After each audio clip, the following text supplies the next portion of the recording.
तर मैले भने गोल खाएर पनि जितेको होइन यो जर्सी त मलाई लाउन मन त लाग्छ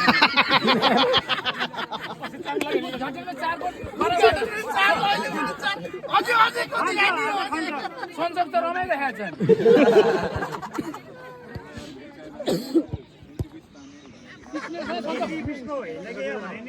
खेल भनेको भन्दा उनीहरू त भर्खर केटाहरू छ भए पनि उनीहरूसँग त रनिङ गर्नु सक्दैन अगाडि नगर भनेको